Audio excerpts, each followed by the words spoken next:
Hi everyone.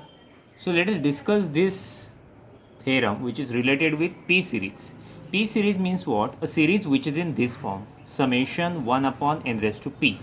If you expand this series, you will have 1 upon 1 raised to p plus 1 upon 2 raised to p plus and so on. Okay. So the most important thing is p is non-negative, which is greater than or equal to 0. So this theorem says if p is greater than 1, that means if p is 2, 3, 4, then and so on, then we say the series is convergent, and if p is less than or equal to 1, then we say the series is divergent. Okay, so first of all I wrote the series, the given series.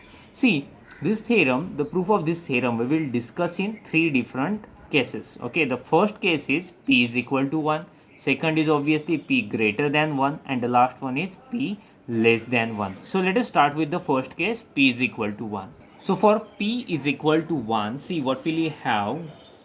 We have a series of just summation 1 by n, since we are putting p is equal to 1 here, so that's why we will have this series. So expand this, if you expand this series, what will you have? This is nothing but 1 upon 1 plus 1 by 2 plus 1 by 3 plus 1 by 4 plus and so on. So we have to prove that this series is divergent. I will prove. Okay, to prove this thing I will take a help of sequence of partial sum. Okay, so let us consider, let Sn be a sequence of partial sum. So I have considered, let Sn be a sequence of partial sum. Then tell me what will be our S1. That means just first term we will take 1 upon 1 1. What will be our S2? That means we will add first two terms, so 1 plus 1 by 2, right? What about S3? S3, okay, instead of S3 I will directly go for S4, 1 plus 1 by 2 plus 1 by 3 plus 1 by 4. Okay, so this is our S4. So obviously it is greater than 1 plus 1 by 2 plus 1 by 4 plus 1 by 4. Getting what I done? I wrote this all terms same, just I replace 1 by 3 by 1 by 4. So if you reduce the number, obviously the total value will reduce. Getting? So that's why we got this one. So 1 by 4 plus 1 by 4, both of them have same denominator. Shall I write here? So this is 1 plus 1 by 2. 1 by 4 plus 1 by 4, 2 by 4, right? So this is equal to 1 plus 1 by 2 plus 2 to cancel, 1 by 2. That means what we will have? This is 1 plus 2 by 2, right? So I will rewrite the same thing. So therefore finally I will write S4 is greater than 1 plus 2 by 2, a very important thing. Okay, so let us go for, okay, what we have done, we have done S1, S2, directly we go for S4. Now I will go for S8. Getting? S8. So let us consider S8. So S8 means sum of first 8 terms, right? So this is our S8. Okay, so same thing we can write in this way. So it is greater than 1 plus 1 by 2 plus 1 by 4 plus 1 by 4. See what I have done? I have replaced 1 by 3 by 1 by 4. So if you reduce the value, okay, that means we have taken a smaller number. 1 by 4 is smaller than 1 by 3. So that's why value reduced. Next, here 1 by 5 will replace by 1 by 8 plus 1 by 6 also I will replace by 1 by 8, 1 by 8, 1 by 8. Understood now what I am doing?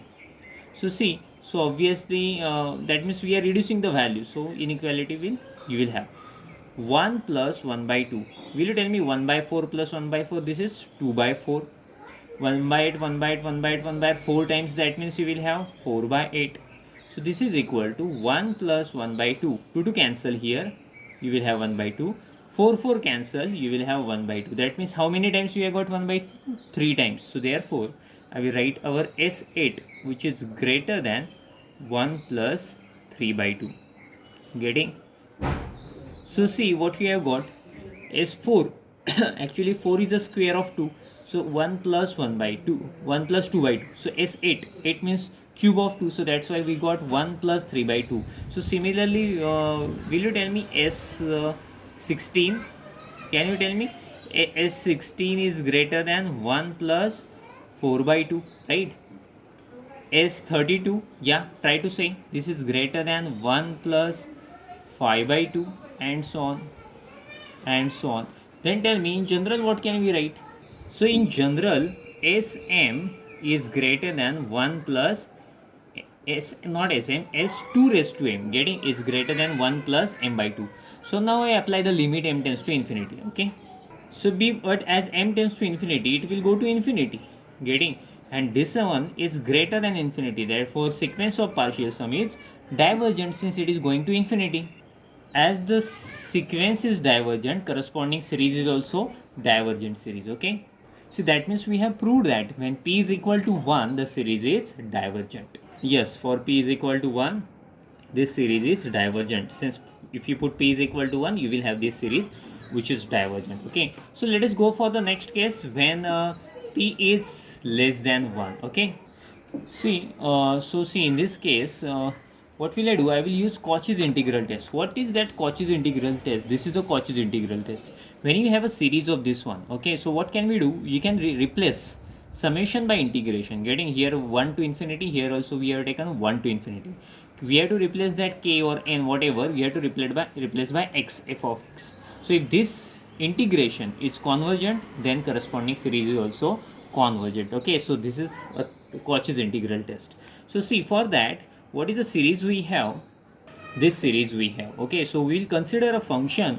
So simply we have to replace n by x, we will have a function. Okay, now I'm going to consider that integration. Okay, so what did I tell you? Integration, what we have to take here, summation vary from 1 to infinity. So here also I will take from 1 to infinity. That function you supposed to take here, f of x dx. Okay, I'm going to find its value.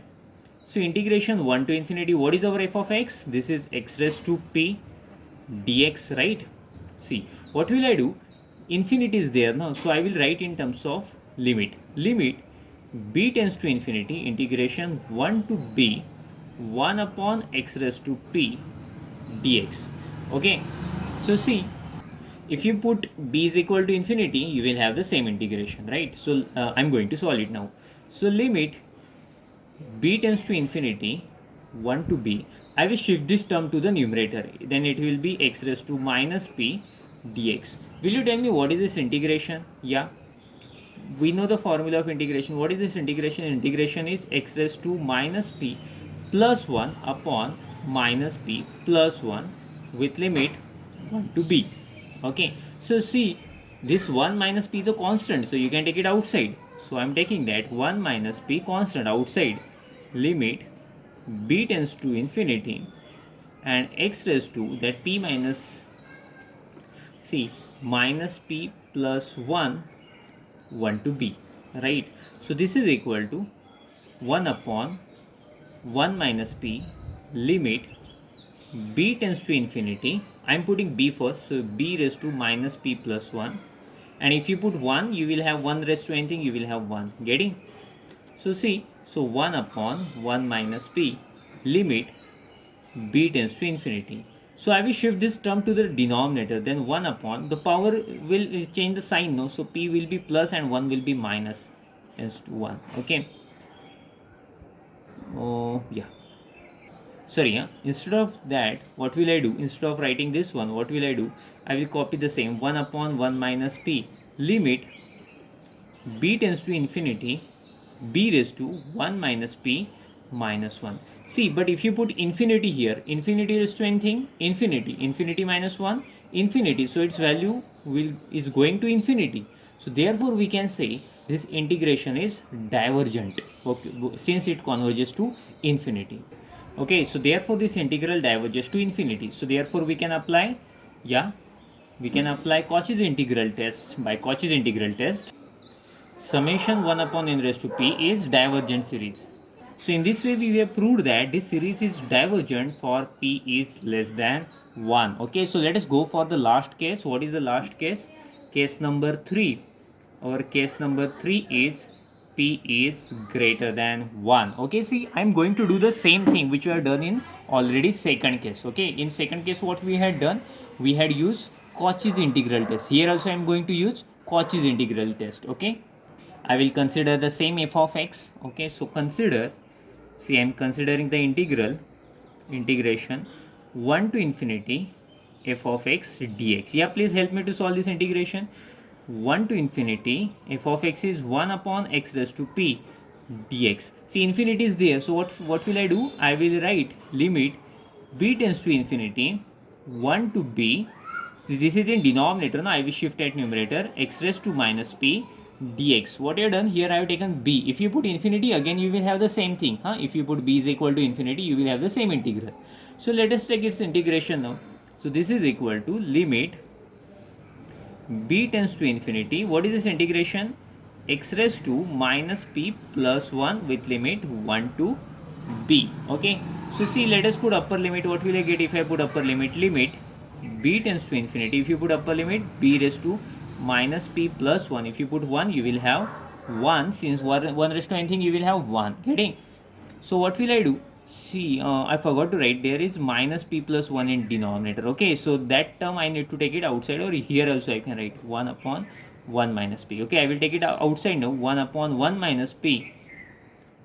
Limit b tends to infinity. See, now what will I do? I will shift it to the denominator. 1 upon b raised to p minus 1. Now you will have minus 1. Okay, since p is greater than 1, that's why I have taken a denominator. So now if you put infinity here, tell me what will you get if you put infinity? If you put infinity, you will have 1 upon infinity, which is 0, minus 1, right? So 0 minus 1 we will have. So this is equal to, because of this, I can write minus 1 upon 1 minus p. We are not interested in answer. Okay, we are getting some finite value. So I will mention a finite value. So we are getting a finite value, therefore we can say the corresponding integral is convergent. Okay, so that means the integral which we are solving, that is convergent. Okay, so therefore this integral is convergent. Therefore by Cauchy's integral test, the given series is convergent for p greater than 1. Okay, so that means in 3 cases what we have proved: if p greater than 1, series is convergent; p is less than 1, series is divergent in previous case; and in first case we have seen if p is equal to 1, again series is convergent. In this way we have completed the theorem. Thank you.